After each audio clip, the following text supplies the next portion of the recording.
নমস্কার আমার প্রিয় বন্ধুরা, আশা করছি তোমরা যে যেখান থেকে আমার এই ব্লগটি দেখছো সবাই খুব ভালো আছো, সুস্থ আছো। আর আমিও তোমাদের সকলের ভালোবাসাতে বেশ ভালো আছি। আমি সাথী, আমার ছোট্ট চ্যানেলে সকল বন্ধুদেরকে অনেক অনেক স্বাগত আর আমার বুক ভরা ভালোবাসা জানিয়ে আজকে নতুন আর একটি ব্লগ শুরু করলাম। তো বন্ধুরা, প্রত্যেক দিনের মতনই আজকের ব্লগটি তোমাদের খুব ভালো লাগবে, তোমরা স্কিপ না করে দেখতে থাকো। মুখের উপরে যে মানুষগুলো উচিত কথা বলে তাদেরকে ভালোবাসার সংখ্যা এই পৃথিবীতে খুব কম দেখা যায়। আর একটা কথা কি জানো তো, উচিত কথা, সত্য কথা অনেকের আবার হজম হয় না। সত্য কথা যারা বলে তারা বেশিরভাগ ক্ষেত্রে মানুষের কাছে অপ্রিয় হয়ে যায়। আমি ঠিক সেরকমই, আমি সত্য কথা বলতে ভালোবাসি, উচিত কথা বলতেও ভালোবাসি। আর ওই কারণে বোধহয় আমি সবার কাছেও অপ্রিয় হয়ে গেছি।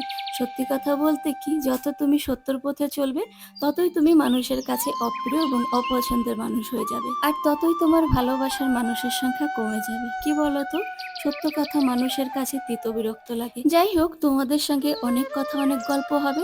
তবে বন্ধুরা, তোমাদের কাছে একটা ছোট্ট অনুরোধ রইল, আমার ভিডিওটির কোথাও যদি তোমাদের একটু ভালো লেগে থাকে অবশ্যই আমার চ্যানেলটি সাবস্ক্রাইব করে নিয়ে আমার পাশে থেকো। তো বন্ধুরা দেখো, সকালে ঘুম থেকে উঠে ব্রেকফাস্ট বানাতে চলে এসেছি। আমি অবশ্য সকাল সকাল চান্দানো করে নিয়েছি, তার সঙ্গে পুজো দেওয়া হয়ে গেছে। ছেলেটার শরীর অসুস্থ তো, এখন অবশ্য একটু ভালো আছে, ওই জন্য ভাবলাম ওকে সকালবেলাতে হালকা পাতলা খাবার বানিয়ে দিই। সুজি রান্না করছি আর বর নিয়ে এসেছিল কিশমিশ। কিশমিশগুলো আমি একটা কৌটোর মধ্যে ভরে রেখে দিয়েছি। ভেবেছিলাম জিরে আর কিশমিশ রোদে ভালো করে শুকিয়ে তারপর কৌটোর মধ্যে রেখে দেবো, কিন্তু আজ সকাল থেকে ওয়েদার এতই খারাপ, পুরো আকাশ কালো হয়ে রয়েছে, যখন তখন বৃষ্টি নামতে পারে। তাই ভাবলাম আগে কৌটোর মধ্যে তো রেখে দিই, পরে যখন রোদ উঠবে তখন নয় রোদে শুকিয়ে নেব। তো এখানে আমার সুজি রান্না হয়ে গেছে আর এক পাশে চাও করে নিয়েছি। সকাল সকাল যদি একটুখানি চা না খাই পুরো দিন মাথা কিরকম যেন যন্ত্রণা করে, একেবারে বাজে অভ্যাস হয়ে গেছে। তো আমার বাবা এখানে ওয়েট করে রয়েছে খাওয়ার জন্য, কারণ কাল রাতের বেলাতে না ও কোনো কিছুই খায়নি।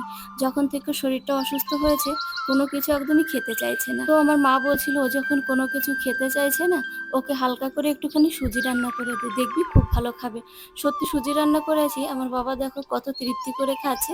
আর আমাকে কি বলছে জানো তো, মাম্মি তুমি যখন রান্না করেছো তাহলে একটু বেশি করে করতে, আমি 2-3 বার খেতে পারতাম। ওর নাকি খুব ভালো লাগছে খেতে। আমিও খেয়ে দেখলাম, বেশ ভালোই লেগেছে। সত্যি কথা বলতে কি, আমি যখন ছোট ছিলাম তখন আমার মা আমার বাবুকে এরকম হালকা করে সুজি রান্না করে দিত, আমাকে বাটিতে করে দিত, আমি যে কত তৃপ্তি করে খেতাম। ছোটবেলার দিনগুলো খুবই ভালো ছিল। আমি ভাবি যদি সেই দিনগুলো আবার ফিরে পেতাম তাহলে কতই না ভালো হতো। আমাদের জীবন থেকে যে এক একটা দিন করে প্রত্যেক দিন চলে যাচ্ছে, আমাদের বয়সও তার সঙ্গে সঙ্গে বাড়ছে, সংসারের প্রতি দায়িত্ব কর্তব্য বেড়ে চলেছে। আমরা হলাম সংসারের কাঙাল। সংসার ছেড়ে যে কোথাও গিয়ে একদণ্ড থাকবো বা সেখানে গিয়ে কিছুক্ষণ ছুটি কাটাবো সেটাও আমাদের হয় না, ওই সংসারের টানে আবার ফিরে আসতে হয়। আর দেখবে কোনো কারণে যদি তোমার শ্বশুর বাড়িতে অন্যায় অত্যাচার হয়, সে অত্যাচার সহ্য করে চোখ থাকতে অন্ধ আর মুখ থাকতে বোবা হও, তাহলে তুমি কিন্তু সেই বাড়ির লক্ষ্মী। আর যদি ভুল করেও যদি প্রতিবাদ করতে যাও তাহলে সেই বাড়িতে তো তোমার ঠাঁই হবে না, আর তুমি অলক্ষ্মী হয়ে যাবে। দেখেছো বন্ধুরা, তোমাদেরকে বললাম না যে ওয়েদার ভীষণ খারাপ, জামা কাপড় মেলে দিয়ে আসতে না আসতে আবার বৃষ্টি শুরু হয়ে গেছে। ওই জন্য দৌড়ে গিয়ে ভিজতে ভিজতে জামা কাপড়গুলো তুলে নিয়ে এসেছি। আর এত বৃষ্টি হচ্ছে চারিদিকে, তো কোনো কিছুই দেখা যাচ্ছে না। আর আমাদের এখানে কি জানো তো, একটু যদি জোরে হাওয়া হয় বা বৃষ্টি শুরু হয় তখন আর কি কারেন্টের কোনো খোঁজ থাকে না। বৃষ্টি শুরু হতে না হতে কারেন্ট চলে গেছে। আর মাছ বের করতে এসেছি, দেখো পুরো বরফ হয়ে তো জমেই রয়েছে। কত টানাটানি করছি, কিছুতে এই পলিথিনটা আমি বের করতেই পারছি না। এখানে মোট 4টে পলিথিন ভর্তি মাছ রেখেছি। একটা পলিথিনের মধ্যে ছোট ছোট মাছ আছে, মানে মোরলা মাছ, বাদ বাকি কাতলা মাছের মাথা আছে একটা পলিথিনে, আর 2 পলিথিনে আছে পেটির মাছ আর হচ্ছে গাদার মাছ। তো আজকে গাদার মাছ রান্না করব বলে এত কষ্ট করে মাছের পিসটা বের করলাম। এই যে মাছের পিসটা দেখছো, এর ওজন মোটামুটি 900 থেকে 1 কিলো হবে। ক্যামেরার মধ্যে আর কি এরকম ছোট দেখাচ্ছে। তো এখানে আলু সিদ্ধ করে রেখেছি, মশলা বেটেছি, মাছ কেটে লবণ আর হলুদ মাখিয়ে রেখে দিয়েছি, এখন রান্না করলেই হয়ে যাবে। শুরু করে দিয়েছো রান্না বান্না? হ্যাঁ। কি রান্না হচ্ছে আজকে বলবা? না, আগে রান্না হবে তারপর। আর এখানে তো মাছ আছে, দেখে বোঝা যাচ্ছে মাছ রান্না হবে। মাছ রান্না করছো, আলু দিয়ে রান্না হবে, আমি বুঝতে পেরেছি। তুমি তো সবই বোঝো। এই যে এখানে কলাটা কে রাখলো? আমি জানি না, আমি কিন্তু রাখিনি। আরে যে পায়ে কি গুঁতো লাগলো এখানে! ওরে আমার ভগবান, কি অবস্থা, সব কলাগুলোর ঝরে ঝরে পড়ে রয়েছে। তুমি এ নিয়ে আগে ফ্রিজের ভিতর রাখো, না হলে খারাপ হয়ে যাবে আর খাওয়াই যাবে না। তুমি দেখো রাখো, আমাকে কেন বলছো? রাখো রাখো। কতগুলো কলা ঝরে পড়ে রয়েছে, দেখেছো? এই লোকটা না কোনো কিছু। ওই দেখো, এই দেখো কিরকম দাপিয়ে দাপিয়ে পড়ছে কলাগুলো, দেখেছো? এই লোকটা কোনো কিছু কম কিনতে পারে না, আমি মানা করি তবু এক এক গাদা কিনে নিয়ে আসে। করে দেখো একদম থেতো হয়ে ফেটে গেছে এখানে। তুমি তো বেশি কিছু দেখতে পারো না, সহ্য হয় না তোমার। আর এই যে নষ্ট হচ্ছে তা কি হবে এবার, তাই বলো, খাও সহ্য তো সবাই। হয় না। না কথা আছে, নষ্ট হবে কেন? তুমি খাও না কিছু? তুমি খাও, চটকায় চটকায় খাও। ঝুলে আসো, ওগুলো নিয়ে আসো, খারাপ হবে কিন্তু। এখন না, আমার কড়াইতে মাছ দিতে হবে, ঠাকুর। আমার কড়াইয়ের তেল একেবারে গরম হয়ে গেছে।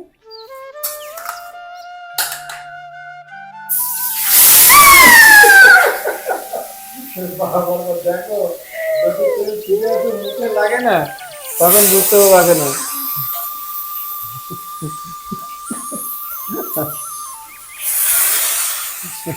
বাবা, তুমি একটা নিয়ে আসো, ঢাল নিয়ে আসো, ঢাল মানে ঢাকানোর জন্য। তেল ঠেকানোর ছিটে জন্য ঢাল। তেল- প্রত্যেকদিন রান্না করতে গেলে আমি কোনো না কোনো জায়গায় তেলের ছিটে পরে আমার হাত পা পড়বেই পড়বে। সে তো পড়বেই।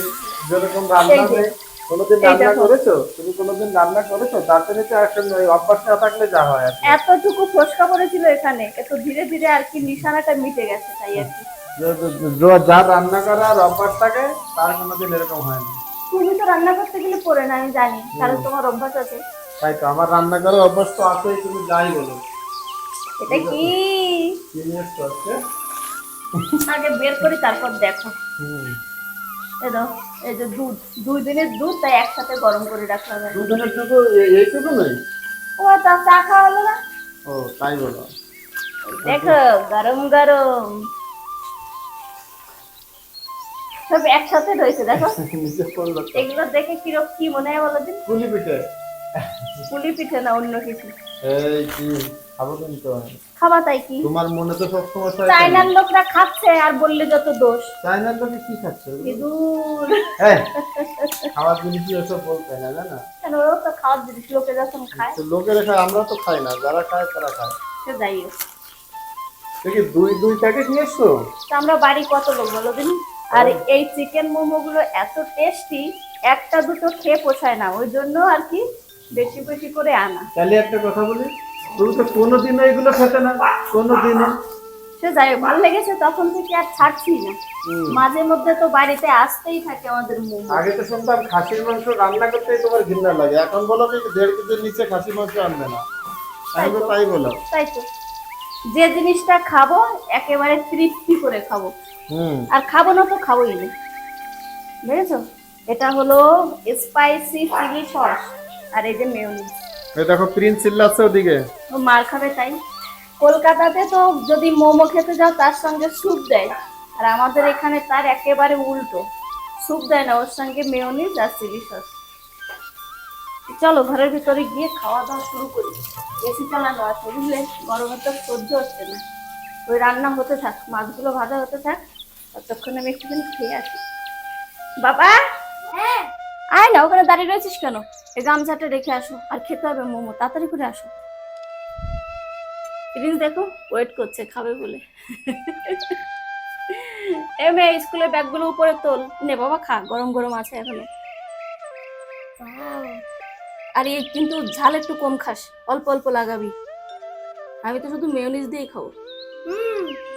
অনেক টেস্টি। কি মোমো বাবা? চিকেন। ওদের এই স্টাইলটা আমার ভালো লাগে, চিকেন একদম পেস্ট করে দেয়। তা আমাকে একটু ডাকো খেতে। না, নাও, গালে একটুখানি নাও না, খাওয়ার জন্য লাল করছো না, আমাকে একটুখানি ডাকো। কত খাবো? হ্যাঁ, কত কত করে খাও, যে কটা খাবা বাবা, বেশি খাও না, তোমার আবার শরীর খারাপ, পেট ব্যথা, বমি।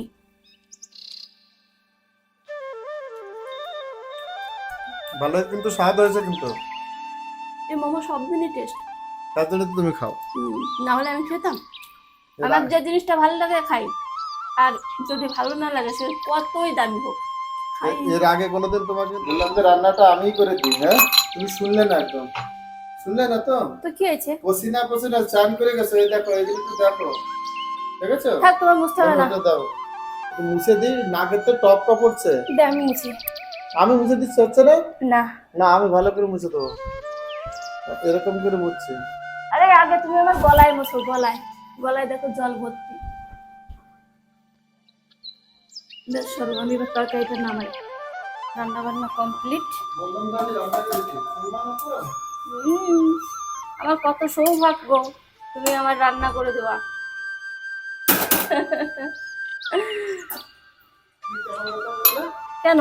আমি তোমাকে রান্না করে দিই না? ও মা, আমি তো একেবারে যেটা হচ্ছে আসল কথা তাই বলছি, আমার এর মধ্যে কোনো খাদ নেই। আমার সৌভাগ্য যে তুমি রান্না করে দেওয়া। তো তুমি কি উল্টো কথা ভাবলে নাকি? দাও, টান দাও। ভাবলাম যে বেগুন ভাজবো, কিন্তু মোমো খেয়ে আর ইচ্ছা নেই না ভাত না, অত এই যে যা খাওয়া। রান্না করছি এটাই ঠিক তাই আছে। ভাবছি আর কিছুই করবো না। বলো তোমাকে আমি কি করতে পারি? তুমি আমারে হাওয়া করো। তাহলে বাসনগুলো মাজো, দেখি কিরকম পারো। রাতো সকালে ওই দেখো, সকালবেলা মাজবে, এখন মাজবে না। গরমের মধ্যে বাসন মাজা জরুরি, সকালবেলা মেজে দিতে হবে। ওই সকালবেলা তোমার জন্য আর থাকবে বলে মনে হয়, ও তো মাজা হয়ে যাবে আমার। ধ্যাৎ, তুমি রেখে দাও, সকালবেলা মেজে তোমার দেবো। গলার চেন কই? চেন খুলে গেছে না, সেদিনকে ছিঁড়ে আসছিল না।